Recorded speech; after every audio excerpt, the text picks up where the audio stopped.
खुलुमबाय नोंथांमोना नायगासिनो दङ समनि रादाब आं दिनै दङ नैबे चिरां जिल्लानि सापागुरि लावजुरिपारानि गेलेग्रा फोथाराव बेहाय चिरां जिल्ला ट्राइबेल संघनि 6थि 3 बोसोरारि जथुमा बेजों लोगोसे 7थि ट्राइबेल युथ लीग चिरां जिल्लानि जथुम्माया साननैनि हाबाफारिजों मैयानिफ्राय जादों दा दिनै नैथि साननि गिबि हाबाफारि फिरफिला बिरहोनाय बे हाबाफारिया जानानै थांबाय बेहाय गासै चिरां जिल्ला सिंनि मोन 25 प्राइमारिनि आफादगिरि नेहाथारि बिथांमोनाबो गावबा गावनि फिरफिलाखौ बिरहोबाय दा बे फिरफिला बिरहोनायजों लोगोसे चिरां जिल्ला ट्राइबेल संघनि आफादगिरि बिथांनिफ्राय आङो फंनैसो मिथिनानै लागोन नोंथांमोना बेहाय साननैनि हाबाफारि लानानै दिनै ट्राइबेल संघ चिरां जिल्लानि 6थि 3 बोसोरारि जथुमा खुंनो थांगासिनो बा खुंगासिनो मैयानिफ्राय दिनै नैथि साननि गिबि हाबाफारि हिसाबै फिरफिला बिरहोलांबाय दा बेहाय गेवलां मेलाव माबायदि आलासि लिंनाय जादों बेखौ मा फोरमायगोन आच्छा बयनिसिमबो खुलुमग्रोबाय गिबि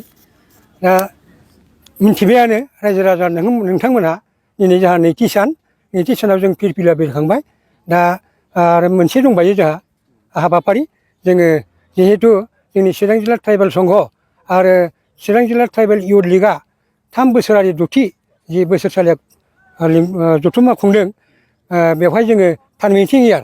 माने बिबान सिफायगोन आफादखौ सिफायगोन आरो गोदान आफाद दागोन जोंहा बाहाय दिनैनि फुङाव नैथि हाबाफारि दंबायो डेलिगेट सेसन थान्दै मेल बेवहाय जोङो गोजाम आफादखौ सिफायनानै गोदान आफादखौ जों दाफुंनानै लागोन आरो बिनि उनाव 1 रिंगायाव जोंहा गोबां आलासि लिंहरनाय दङ गेवलां मेल जागोन बे गेवलां मेलाव जोङो गाहाय आलासि हिसाबै जोंनिनो खाथिनिनो जोंनिनो जिल्लानिनो मानगोनां अल आसाम ट्राइबेल संघनि आफादगिरि मुर्शि सुकुमार बसुमतारी सारा बाहाय बाहागो लागोन आरो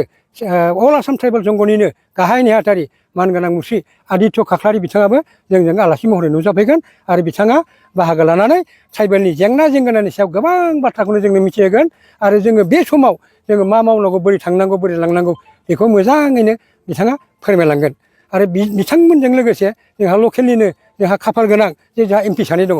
रायजो सभानि सासे आरो लक सभानि सासे बिथांमोनखौबो जों खावलायदों बे मेलाव बिथांमोनाबो नुजाफैनो खोथा होदों आरो लोगोसे जोंनिनो खाथिनिनो मानगोनां EM मुर्शि रन्जित कुमार बसुमतारी बिथाङाबो बाहागो लाफैगोन बिथाङा मेल गावनि बिबुंथिखौ लाखिफैगोन आरो लोगोसे गेवलां मेल बेखेवगिरि हिसाबै जोङो सिगांनि जोंनिनो चिरां जिल्लानिनो सासे गेदेमा माने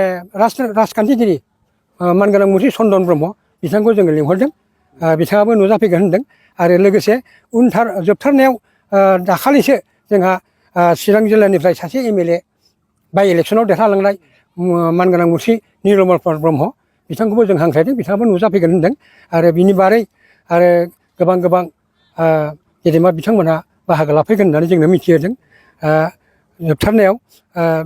जिहेतु जोंनि ट्राइबेलनि जेंना जेंगोनाया मेइनलि हानि जों हाखौ बोरै रैखाथि होगोन जोंनि ट्राइबेल बेल्ट आरो ब्लक बेखौ बोरै रैखाथि होगोन आरो बे रिजार्भ ओनसोलाव थानाय फरेस्ट डुवेलार्स एक्ट आयेन मथे 2006 आयेन मथे बोरैहाय जोङो हाखौ मोनफुंनो हागोन फाट्टा मोनगोन बिनि बागैनो सावरायगोन आरो सावरायखांबायबो डेलिगेटआव आरो बिथांमोनहा खोन्थालांबावगोन गेदेमा बिथांमोनहा मा खायदायै जों बेखौ हासिल खालामनो हायो आरो ट्राइबेल बेल्ट आरो ब्लकखौ जोङो बोरै रैखा खालामनो हागोन बेखौ जोंनो फोरमायलांगोन जेंनाफोरखौ खोन्थालांजोबगोन आरो स्रा बेनो। गोजोन्थों।